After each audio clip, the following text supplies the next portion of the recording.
నంద్యాల జిల్లా కేంద్రంలో కలెక్టర్ రాజకుమారి ఆధ్వర్యంలో ప్రజా ఫిర్యాదుల వేదిక కార్యక్రమం సోమవారం నిర్వహించారు.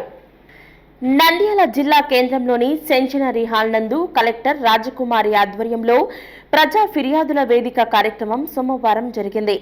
నంద్యాల జిల్లా వ్యాప్తంగా పెద్ద సంఖ్యలో ప్రజలు వినతులు సమర్పించారు.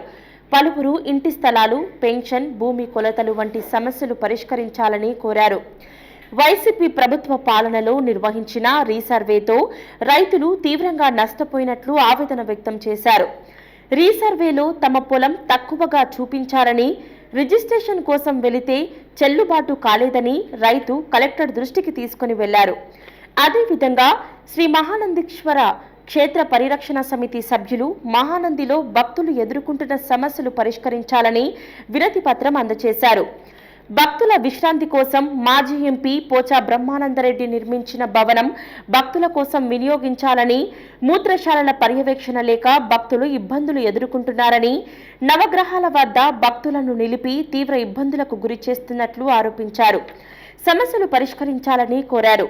కార్యక్రమంలో joint collector Vishnu Charan, DRO Padmaja, పలువురు అధికారులు పాల్గొన్నారు.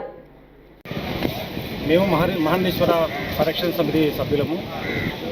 గతంలో పోచా బ్రహ్మానందరెడ్డి గారు కట్టించినటువంటి ₹1 విలువ చేసే భవనాన్ని నిరుపయోగం ఉంది. గడ్డ కుక్కలు, పందులు, రకరకాల వ్యక్తులు అవన్నీ తిరుగుతున్నాయి. కాబట్టి దాన్ని ఉపయోగంలోకి తేవాలని చెప్పి మన దేవస్థానం ఈవో గారిని కోరుకుంటున్నాము. అలాగే మూత్రశాలకు అడ్డంగా బోర్డులు ఏర్పాటు చేసి వాటిని కూడా నిరుపయోగంగా తయారు చేస్తున్నారు. అలాగే ఈ మధ్యకాలంలో చిరుతపులి మహానందిలో సంచరిస్తుంది. దాని ఇంతవరకు కనీసం అంటే నెల దాటింది. ఆల్రెడీ ఒక మహిళ చనిపోయింది పచ్చలలో. అయినా ఈ ఫారెస్ట్ ఆఫీసర్లు, అధికారులు పట్టించుకోవడం లేదు. కాబట్టి ఈరోజు మేము కలెక్టర్ ఆఫీస్ గారికి వచ్చి కలెక్టర్ గారికి అర్జీ ఇవ్వడం జరిగింది.